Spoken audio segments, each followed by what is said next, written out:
Hello young physics learner, welcome back to my class. This is Bhavna physics class and I have explained some of this topic mentioned over the board. Aristotle, Galileo Fallacy, Newton's laws of motion. Under Newton's laws of, I was there in the second topic. Under Newton's laws of motion, I described the first law, second law and some quantities like inertia, momentum. And now I would like to come on the topic that is impulse. Okay, so today we are going to discuss impulse, Newton's third law and law of conservation of momentum. So let's start the topic without wasting any time. So impulse, you can write down the heading. Okay, so impulse, you may call it as impact. Okay, it may be called as impact. Impact means what? The impression of any force, that is called the impact. Okay, the impression of any one person on you, that is called the impact, that is impression. Okay, so means what? Impulse is just related to that physical term, that very natural, very simple term. This is called impulse. Okay, IMPULSE, impulse. So what is the meaning of impulse?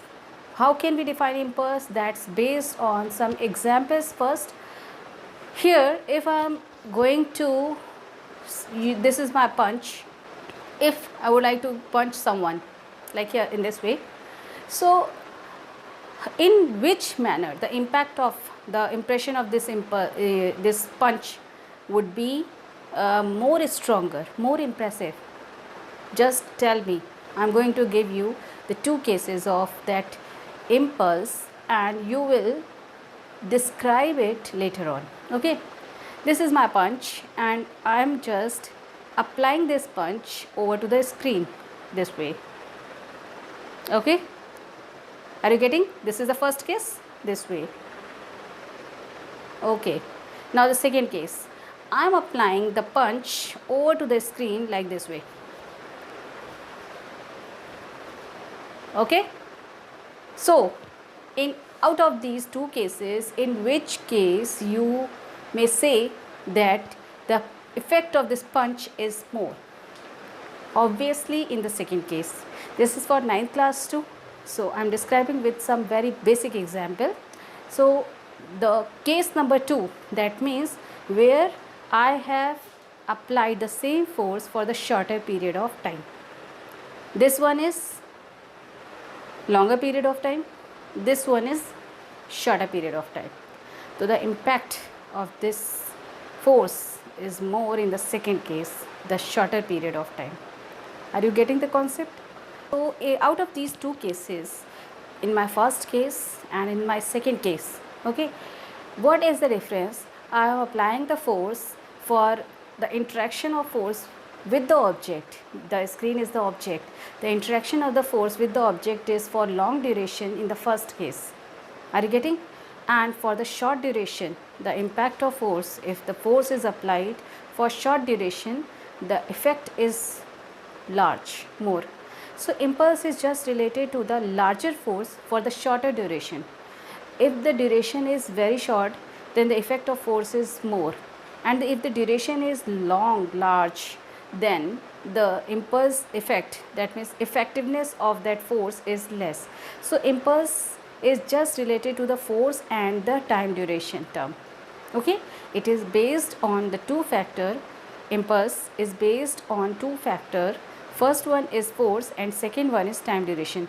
Larger the force, larger the impulse.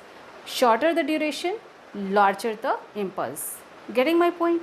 So that is the overall description of the impulse. That means we can describe now impulse on the physical term.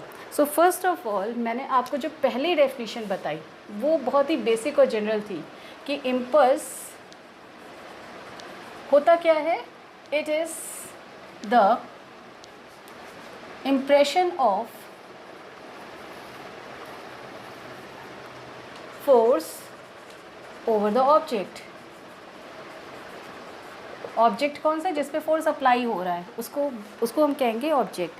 तो impression जो होता है force का वो object पे क्या है उसे हम कहते हैं इम्पल्स, दैट इज़ इम्पैक्ट। और वो किन किन फैक्टर्स पे डिपेंड कर रहा है?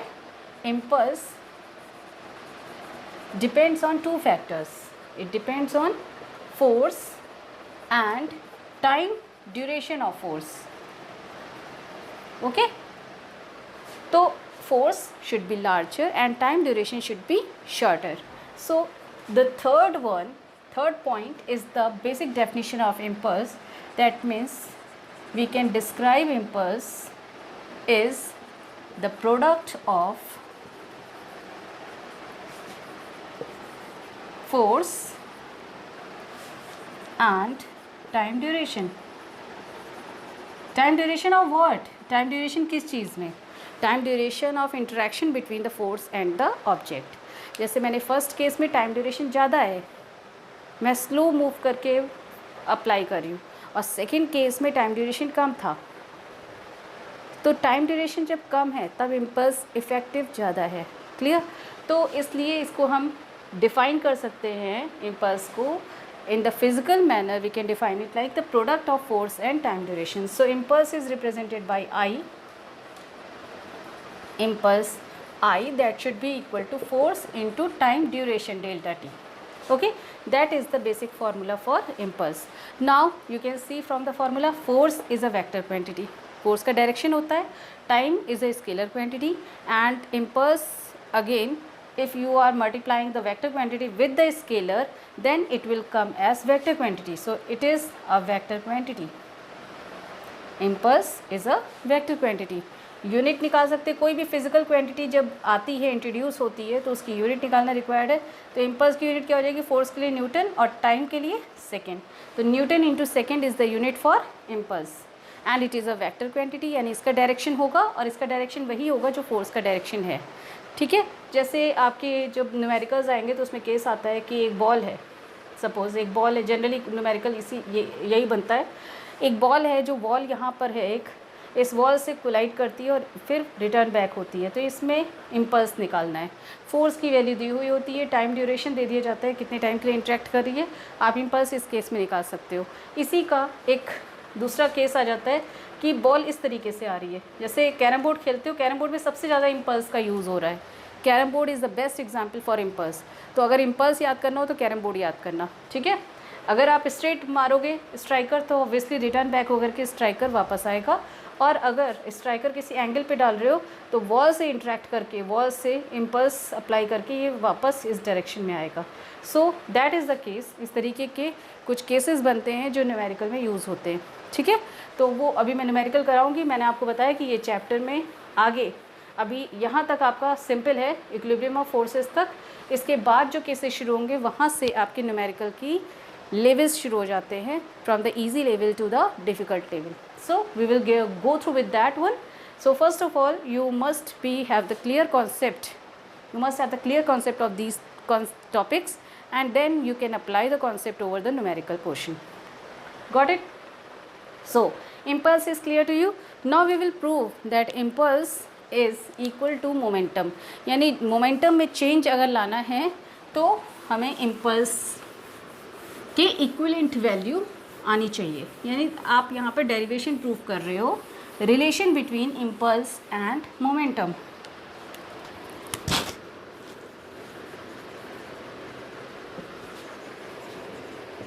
Impulse and momentum, that is P. Both are the vector quantity. You know that P and impulse both are vector quantity.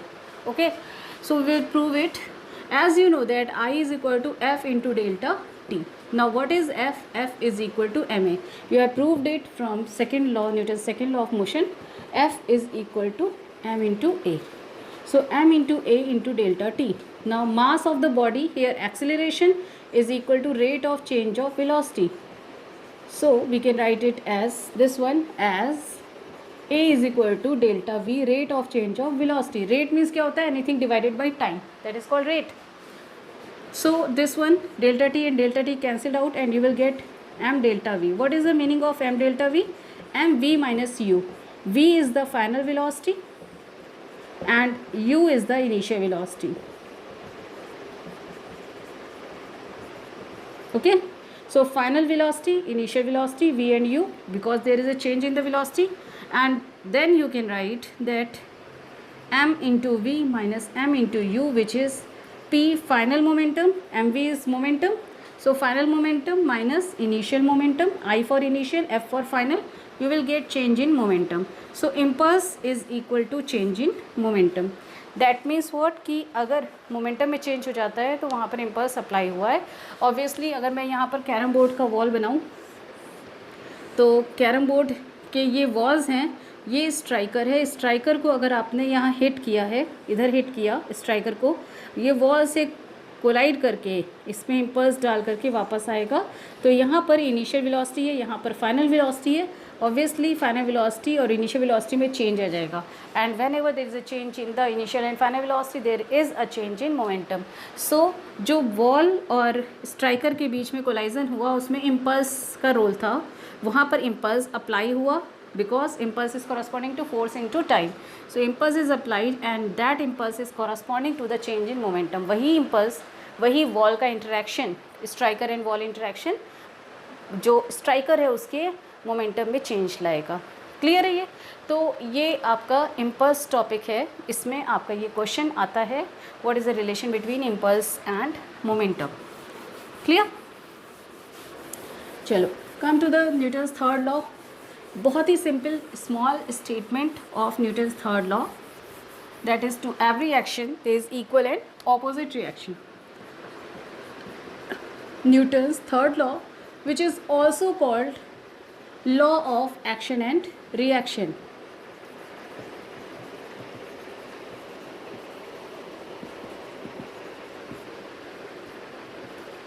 Law of action reaction भी कहा जाता है इसे थर्ड लॉ ऑफ मोशन भी कहा जाता है, इसे न्यूटन्स थर्ड लॉ भी कहा जाता है. So that is Newton's third law is corresponding to action and reaction. Every two bodies in this universe, if one body applying force over the other body, then other body also applying force over the first body.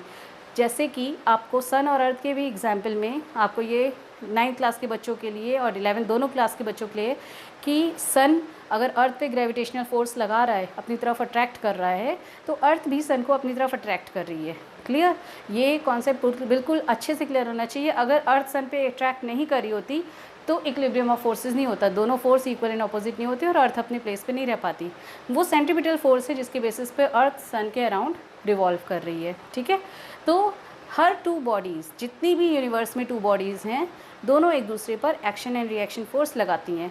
Indirectly अगर behaviour wise कहा जाए human nature में या किसी भी even animal nature में, this is the creature of God. I can say it, we are science student but we can not ignore the nature and we can not be superior to the God. Clear? So if you are considering that creation of the God, then we must say that every two bodies, every two persons are in interaction with each other. Clear? So there is some kind of interaction between the two person and that interaction means what? Mutual attraction and repulsion force. तो या तो दोस्ती होगी या तो दुश्मनी होगी. तो दोस्ती और दुश्मनी दोनों हैं. ठीक है?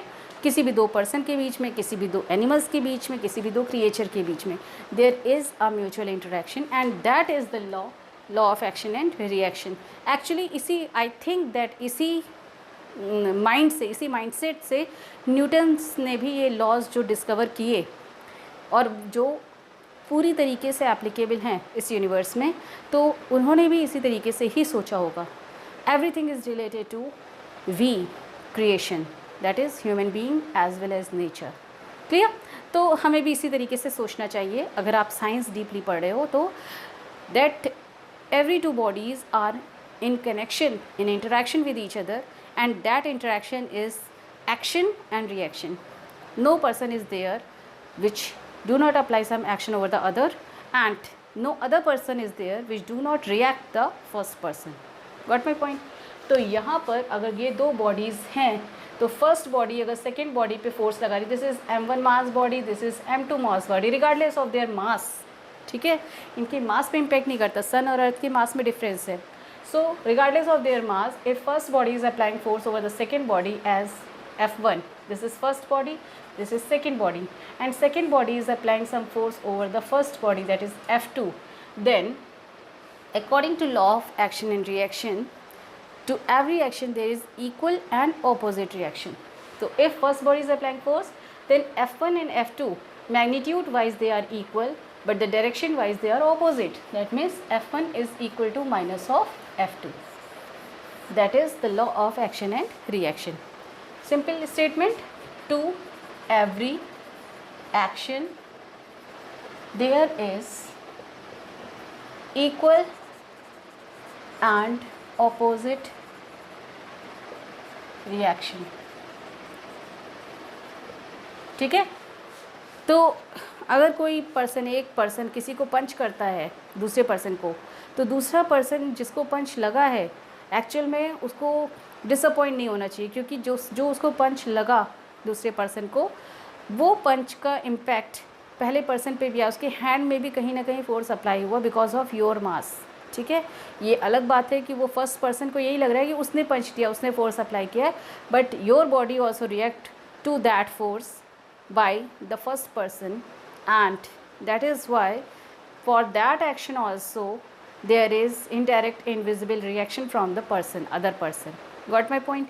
तो हमेशा आपने ध्यान रखना है कि किसी भी दो बॉडी में अगर आप वॉल को पंच करते हो तो सिर्फ आपने वॉल को पंच नहीं किया है, वॉल ने भी आपके पंच की रिएक्शन दी है. ठीक है. तो पंच की रिएक्शन होती है और पंच की रिएक्शन डिपेंड करती है, या किसी भी फोर्स की रिएक्शन होती है, उस फोर्स की रिएक्शन डिपेंड करती है कि जो सेकेंड बॉडी जिस पे फोर्स अप्लाई किया गया उसका मास क्या है. तो obviously that wall is rigid and the second person is not that rigid. तो जो रिएक्शन होगी वॉल से ज़्यादा हाई आएगी. आप अपने हाथ का पंच अगर वॉल पे लगाते हो तो रिएक्शन ज़्यादा हाई आएगी एज़ कम्पेयर टू आप अपने हाथ का रिएक्शन किसी पर्सन पे लगाओगे तो रिएक्शन कम आएगी. Depends on their masses. Clear? So that may be the case. So to every action there is equal and opposite reaction. Opposite is required here. Equal reaction होती है, that means magnitude wise ये same होते हैं लेकिन direction wise opposite होते हैं. ठीक है. तो ये न्यूटन्स का थर्ड लॉ है, बहुत सिंपल है, हर एक बॉडी पर अप्लाई होता है. It is the universal law. You can say it as the universal law. It applies to every cases. ठीक है. तो आपका ये केस है और इसके बेसिस पर अब हम प्रूफ करने वाले हैं कंजर्वेशन ऑफ मोमेंटम.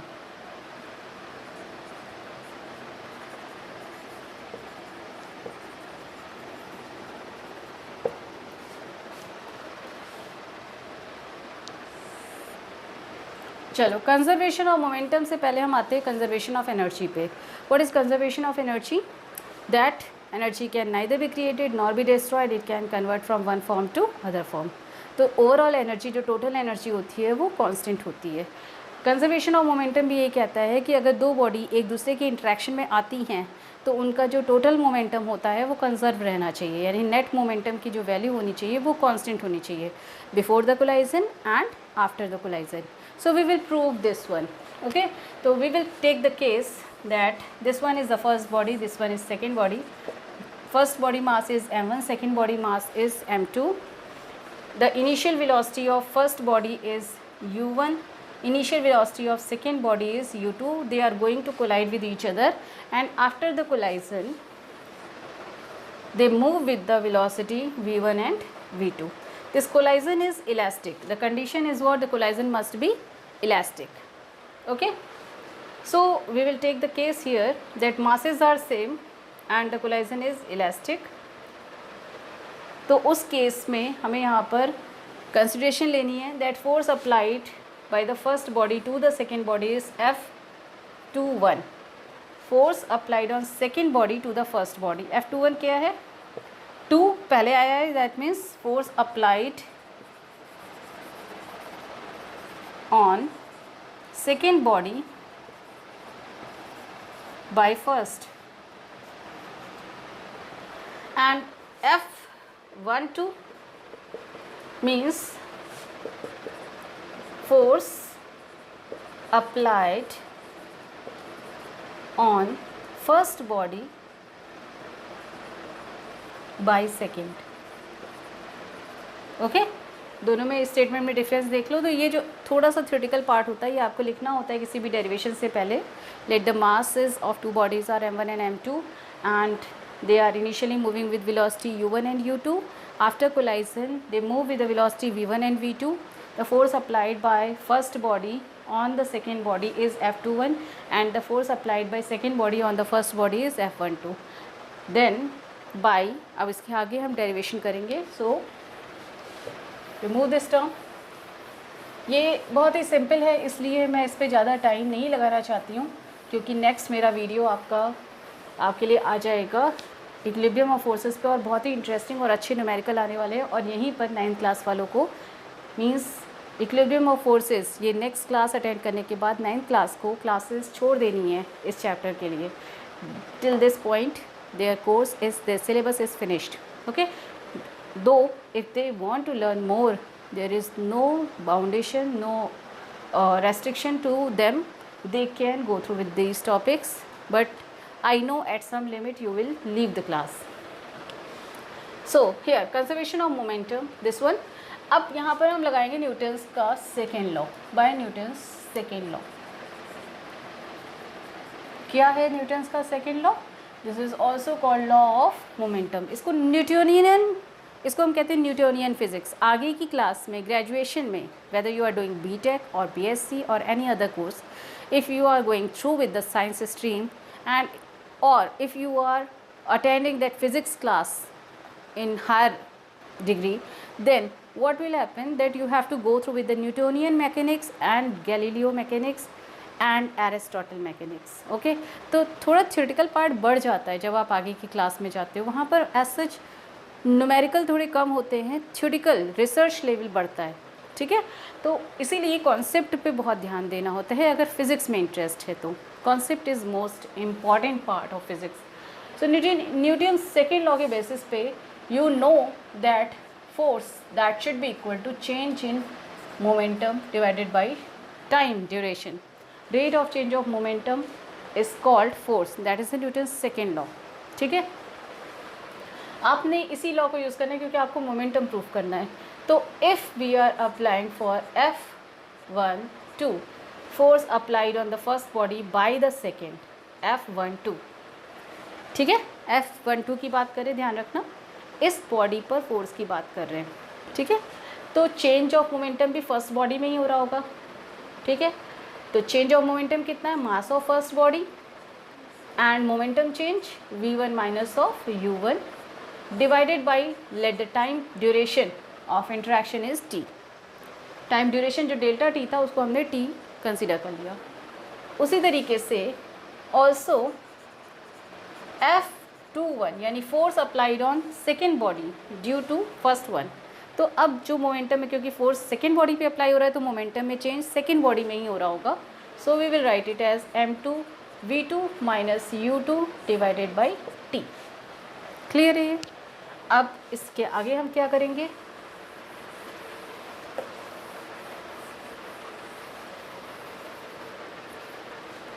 यहाँ पर हमें न्यूटन्स का थर्ड लॉ लगाना है. बाय न्यूटन्स थर्ड लॉ, अगर फर्स्ट बॉडी ने सेकेंड बॉडी पे F12 फोर्स लगाया है और सेकेंड बॉडी ने फर्स्ट बॉडी पर F21 फोर्स लगाया, then they must be equal and opposite. To every action there is equal and opposite reaction. The law is applied here. So F12 is equal to minus F21. Again I am repeating, यहाँ शायद statement में fault हुआ. Force applied on the first body due to second. Force applied on second body due to first. Remember this statement. So here we will put the value from this equation. Let it be equation number 1. So from equation 1 we will put the value F12, that is m1 v1 minus u1 divided by t, that is equal to minus of m2 v2 minus u2 divided by t. t and t cancel out and then we will calculate it. Then m1 v1 minus m1 u1, that should be equal to minus of m2 v2 and minus minus plus. यहाँ पे minus sign की importance बहुत है, इसको छोड़ना नहीं है आपने. सो m2 u2. क्लियर? अब जो u वाली टर्म्स हैं वो एक साथ ले लेते हैं और v वाले टर्म्स हम एक साथ ले लेंगे. So we'll get the term as m1 v1 v वाले टर्म एक साथ लिए तो ये राइट साइड से लेफ्ट साइड जाएगा तो माइनस प्लस में कन्वर्ट हो गया m2 v2 that should be equal to ये m1 u1 माइनस से इधर प्लस हो जाएगा m1 u1 plus m2 u2. What is it? This is the momentum of first body, final momentum of first body, final momentum of first body. ये क्या हो गया? Final momentum of second body. ये क्या हो गया? Initial momentum of first body. ये है initial momentum of second body. तो ये फाइनल मोमेंटम है फर्स्ट और सेकेंड बॉडी के कोलाइजन से बाद के फाइनल मोमेंटम, और ये क्या है? इनिशियल मोमेंटम फर्स्ट और सेकेंड बॉडी के यानी कोलाइजन से पहले के. So we can write in theoretical part this one is the proof. Sorry, this is P.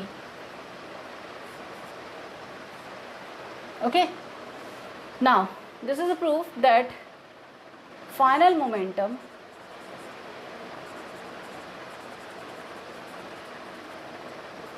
of two bodies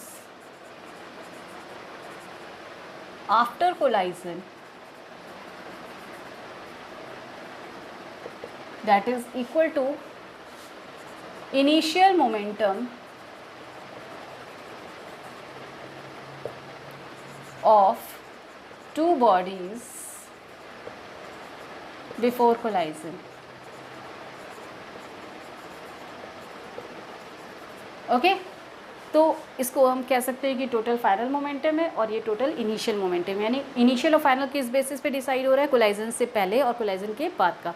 तो कोलाइजन के बाद का मोमेंटम और कोलाइजन के पहले का मोमेंटम दोनों इक्वल आ रहे हैं. इसका मतलब क्या हुआ कि मोमेंटम जो होता है, जो दो बॉडीज़ का टोटल मोमेंटम होता है वो क्या होता है? सेम रहता है. यहाँ पर आप कैसे लिख सकते हो कि टोटल मोमेंटम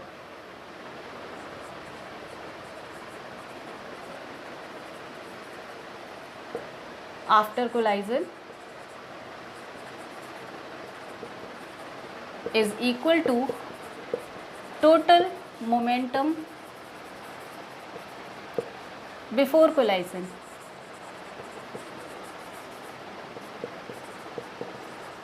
ठीक है, और इसी को हम कहेंगे law of conservation of momentum. Energy के लिए भी ऐसे कहते हैं. Energy can neither be created nor be destroyed, it can convert from one form to other form. यानी एनर्जी फॉर्म चेंज होने से पहले जितनी थी उतनी ही फॉर्म चेंज होने के बाद होती है. जैसे साउंड एनर्जी हीट एनर्जी में कन्वर्ट हो रही है तो सेम बनी रहेगी. यही चीज़ यहाँ पर भी कि मोमेंटम कोलाइजन से पहले के जो होते हैं दोनों बॉडीज़ के, कोलाइजन के बाद के दोनों सेम रहते हैं. So that means what?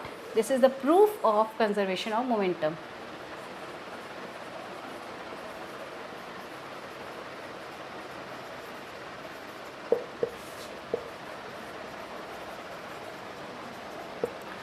तो जिन बच्चों ने ये पढ़ लिया था ये टॉपिक, उनके लिए बहुत सिंपल होगा. आई थिंक उनको ये पता है कि हाँ ये टॉपिक बहुत इजीली ग्रैस्प कर सकते हैं. लेकिन हाँ, जिन बच्चों ने नहीं पढ़ा था उनको अच्छे से समझ में आ गया होगा, आई एम श्योर.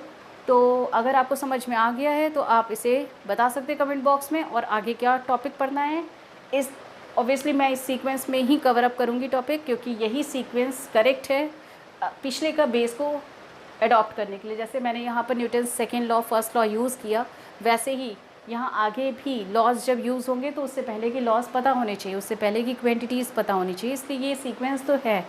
बट हाँ, बच्चों ने आगे और क्या पढ़ना है इस चैप्टर के बाद, इन टॉपिक्स के फिनिश होने के बाद, they will tell me. And to which depth they want to go to the numerical, that also they will tell how much time they want to spend that in numerical portion, because pulley is based on numerical, bank of road is based on numerical, friction is theoretical topic, completely theoretical topic. I will explain it thoroughly. And equilibrium of forces is based on numerical. तो ये जो topics हैं मैं generally एक या दो numerical लेती हूँ ताकि topic आगे चलते रहें. लेकिन अगर आपने और numerical लगाने हैं और numericals को पूछना है, so obviously you have to comment. That is all for today. And next time I will come with the equilibrium of forces. So 9th class and 11th class, I hope that you will practice over it and you will revise the syllabus. You can go through the forward topic here, equilibrium of forces, you can go through with that, or you can solve numericals. Okay, so thank you, and next video is based on equilibrium of forces.